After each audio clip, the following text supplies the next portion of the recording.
हम कल के जो नतीजे चुनाव के आए हैं, कर्नाटक के लोग का बहुत धन्यवाद करते हैं और कर्नाटक के सभी कांग्रेस के कार्यकर्ताओं, कांग्रेस के जो उम्मीदवार जो विधायक बने, कांग्रेस के तमाम प्रदेश के नेता, कांग्रेस के राष्ट्रीय स्तर के सभी नेताओं का तो हम अपनी तरफ से बधाई देना चाहते हैं कि कर्नाटक की जीत बड़ी महत्वपूर्ण जीत इस देश की राजनीति में साबित होगी, हमारा यह मानना है।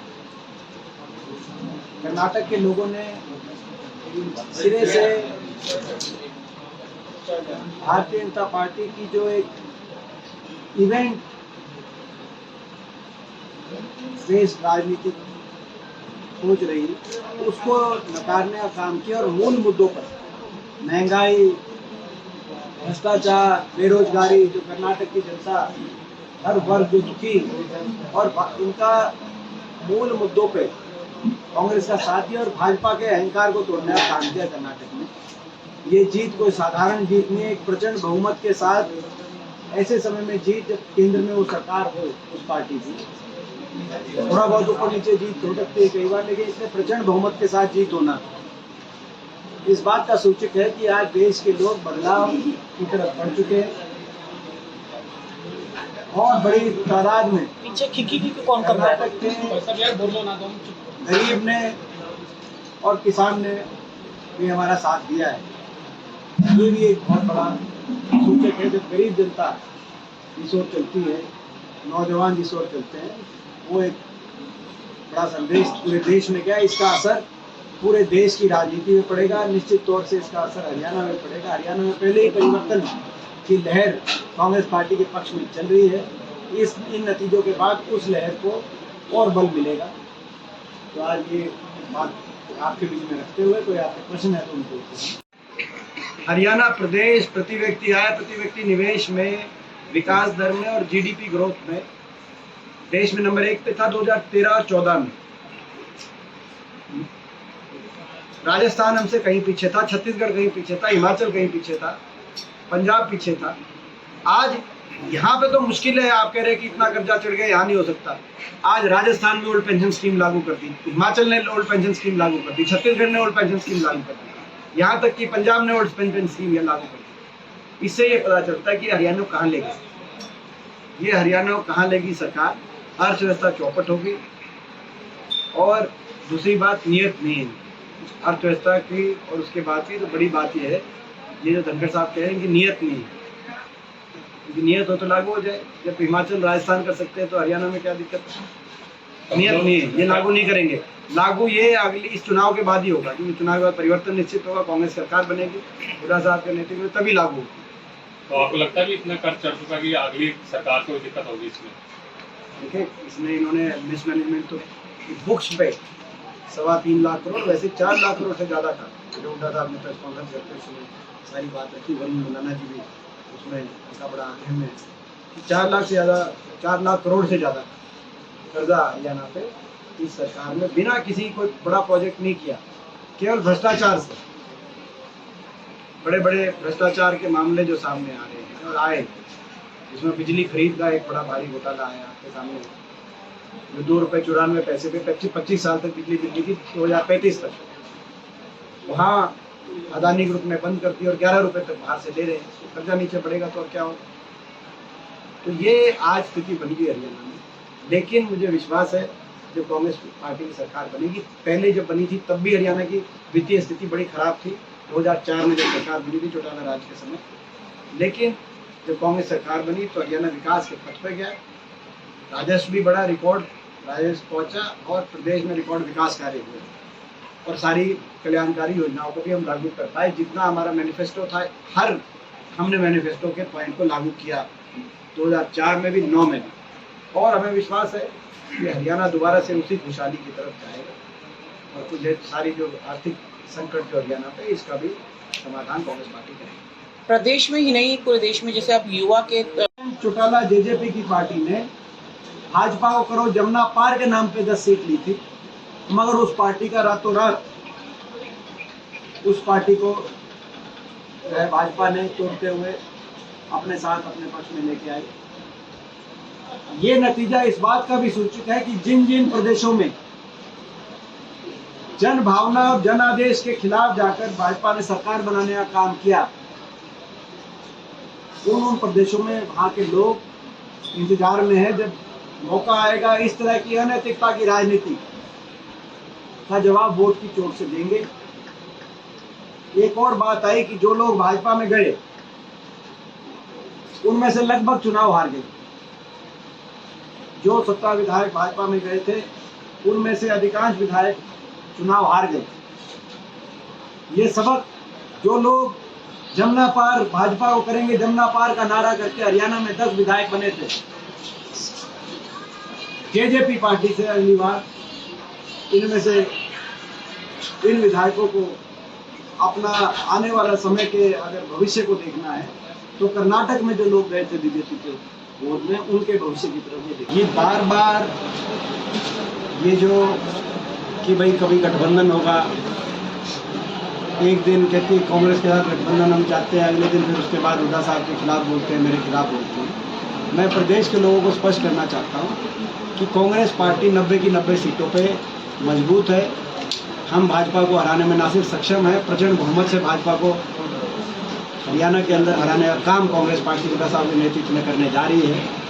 जो पार्टियां जनाधार खो चुकी है, गिने चुने कार्यकर्ताओं को किस तरह रोकने के लिए अपनी पार्टी में कि भाई ये सारे ही कार्यकर्ता भाग ना जाएं, कुछ कार्यकर्ताओं को ये दिखाई जाए कि 2-4 सीट क्या था, तो उन पार्टियों के बहकाव में ना आए। ये वही पार्टियां हैं जब राज्यसभा का इलेक्शन आओ तो बीजेपी के कहने से वोट डालती है। जैसे पिछले राज्यसभा इलेक्शन में जब अजय माकन हमारे कैंडिडेट थे, उनको हराने के लिए इन्होंने वोट डाला।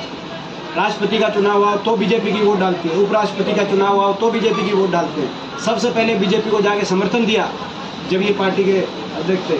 तो जो पार्टी भाजपा के रिमोट कंट्रोल से चल रही है, वो पार्टियां जो है आज जो अपना कांग्रेस से अलायंस की बात करके अपने कांग्रेस की लोकप्रियता के ग्राफ को बढ़ता देख के अपने कार्यकर्ताओं को रोकने का ये प्रयास कर रही है। लेकिन मैं जो है प्रदेशवासियों को क्लियर करना चाहता हूँ, कांग्रेस पार्टी सक्षम है। 90 की 90 सीटों पर हम स्वयं इलेक्शन लड़ेंगे और हरियाणा में अगली बहुमत से सरकार बनाने का काम करेंगे। किसी के साथ गठबंधन नहीं होगा, स्पष्ट कह दिया। हम 90 की 90 सीटों पर सक्षम है। जब हम अपनी तौर पे देखते हैं, अगर बात करें हरियाणा विधानसभा चुनाव की, और आप खुद इस वक्त भी जैसे बैठे हैं, युवा शक्ति हमें दिख रही है, तो ये माना जाए कि युवाओं को अवसर दिया जा सकता है ज़्यादा से आगे आने के लिए विभिन्न मोर्चों पर। निश्चित तौर से युवाओं को प्राथमिकता दी जाएगी कांग्रेस पार्टी की। ये हमारा उदयपुर डिक्लेरेशन भी है। अभी हमारे उदयपुर के अंदर एसईसी का मंथन हुआ जी, बिल्कुल, और उसमें कई पॉइंट निकल के आए, जिसमें से एक पॉइंट, बड़ा पॉइंट कि युवाओं को प्राथमिकता, तो युवाओं को प्राथमिकता इस पर दी जाएगी। आगे बदलाव नहीं, कर्नाटक में भी दी गई है। अभय चौटाला जी ने कहा है कि कांग्रेस अब पिछली कांग्रेस नहीं रही है, सिर्फ बाप बेटे की कांग्रेस रह गई है। किसने कहा है? अभय चौटाला। कौन बोल रहा है? तो अपना उनकी पार्टी का क्या है? देखिए, ये जिस पार्टी का उनका जनाधार ज़्यादा रानी हरियाणा का, तो उस बारे में मैं क्या कमेंट करूँ। रहा ना केवल कर्नाटक चुनाव के मद्देनजर बल्कि पूरे देश में इस मुद्दे ने काफ़ी उछाल लिया है। तो यही मैंने जैसे कहा कि भाजपा की एक इवेंट बेस्ड या नॉन इशू को इशू बनाने की एक राजनीति सोच रही है, जो मूल मुद्दे उनसे ध्यान भटकाने की एक सोच रही है। भाजपा ने मूल मुद्दों की राजनीति, चाहे वो विकास हो, रोजगार हो, बेरोजगारी की बात हो, महंगाई की बात हो, तो ये जो मूल मुद्दे हैं इनकी तरफ ध्यान ना देकर और इनकी तरफ से ध्यान भटकाने के लिए इस तरह की बात लेके आती है भाजपा, और उनको मुंह दिखानी पड़ी। जो मैंने पहली एक बात की कि लोगों ने मूल जो असली मुद्दे हैं, लोगों के मुद्दे, उनके आधार पर कांग्रेस पार्टी को का वहाँ पे चयन किया। जी, वर्ष 2024 में जैसे हरियाणा में भी चुनाव है विधानसभा के, इसके अलावा और भी कई राज्यों में अब चुनाव होने हैं। छत्तीसगढ़ की बात करें, राजस्थान की बात करें, इन सभी में चुनाव होने हैं। आपको क्या लगता है कि जो कारवां शुरू किया आपने हिमाचल से और अब कर्नाटक में जिस तरह की जीत मिली है, या जैसे आपके शब्दों में कहा जाए प्रेम के सद्भाव की जो दुकान खुली है, क्या लगता है आपको ये आगे भी कारवां जारी रहेगा? बिल्कुल, ये कर्नाटक की जीत एक ऐतिहासिक और निर्णायक जीत साबित होगी। पूरी देश की राजनीति में इसका असर जाएगा, हमें विश्वास है। साउथ का दरवाजा कहा जाता है कर्नाटक को, तो कर्नाटक की जीत हुई है, तो इससे साउथ में और स्टेटों में भी फर्क पड़ेगा। साउथ में हर प्रदेश में, दक्षिण में आज भाजपा का सफाया हो गया पूरे दक्षिण में। तमिलनाडु, केरल, कर्नाटक, तेलंगाना, आंध्र प्रदेश, हर प्रदेश के अंदर ये एक बड़ा संकेत है। और केवल दक्षिण की बात नहीं, भाजपा ने लोगों की जन भावनाओं को चुराते हुए कई जगह सरकारें बनाने का काम किया। कर्नाटक में आपको याद होगा कि बीजेपी को मेजॉरिटी नहीं मिली थी, लेकिन कुछ एमएलए को ज्वाइन कराकर। मध्य प्रदेश में कांग्रेस को मेजॉरिटी मिली, लेकिन कुछ एमएलए को लेकर। महाराष्ट्र के अंदर दूसरी सरकार थी, लेकिन शिवसेना को तोड़कर, और हरियाणा की उनकी परिभाषा के अनुसार। तब से तो हमारा संगठन बहुत मजबूत हुआ है। तब से जब कांग्रेस की 31 सीट आई, ये लोगों का संगठन, अगर संगठन नहीं होता तो 31 सीट कैसे आती। हमारा संगठन गांव-गांव में है, हमारा संगठन वार्ड में है। यही कारण है कि धनखड़ साहब ने जो है अपना जो चुनाव पिछली बार पेश किया बादली कॉन्स्टिट्यूंसी से, तब वहाँ से वो कह रहे थे संगठन नहीं है, लेकिन उस लोगों को कि उनको किस चीज़ में गिनोगे आप, जो उनको हराने का काम किया लोगों ने। जन भावना का संगठन है, कांग्रेस पार्टी का संगठन है, कार्यकर्ताओं का संगठन है, और लगातार हमारा जो औपचारिक पार्टी का संगठन है उसमें भी विस्तार लगातार हो रहा है। और दूसरी बात, कांग्रेस पार्टी पूर्णतः एकजुट है। अगर कहीं फूट देखा जा सकता है तो बीजेपी में देखा जा सकता है, बीजेपी के नेताओं में, इस गठबंधन में देखा जा सकता है। आज गठबंधन में ये नहीं पता कि बीजेपी वाले क्या कह रहे हैं और जेजेपी वाले क्या कह रहे हैं। किस दिन गठबंधन टूट जाए ये नहीं पता। फूट देखा जाए तो इनमें देखा जाए, फूट देखा जाए तो दुष्यंत चौटाला के बयान में और वीरेंद्र सिंह जी के बयान में देखा जाए।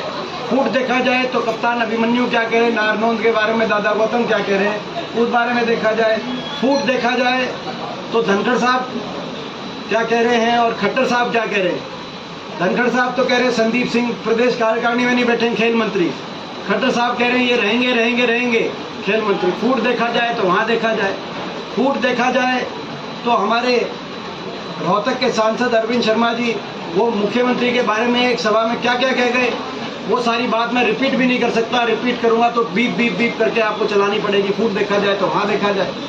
बीजेपी वाले आपस में गाल गलौज पे आ गए, फूट देखा जाए तो उनमें देखा जाए। आज ये गठबंधन कहीं से, ये गठबंधन एकजुट नहीं है। आज ये गठबंधन कहीं से एकजुट नहीं है। भाजपा के जजपा के गठबंधन में इतनी बड़ी फूट, और उनको दिखता क्या है।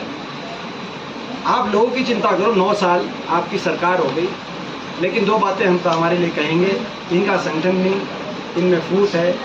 कहते रहे लोग एकजुट है, हरियाणा के लोग भी एकजुट है और कांग्रेस पार्टी भी एकजुट। एक महत्वपूर्ण सवाल और, लोकसभा और विधानसभा के चुनाव इकट्ठे करने की मनोहर लाल ने कहा कि हम तैयार हैं। क्या कांग्रेस तैयार है इसके लिए इकट्ठे चुनाव? हम तो उससे पहले भी विधानसभा के चुनाव करवाते आए हैं। कांग्रेस पार्टी तो जो है लोगों के हिसाब से चलती है, और जनता आज तैयार है। जनता दुखी भी है और जनता तैयार है, और कांग्रेस पार्टी भी तैयार है।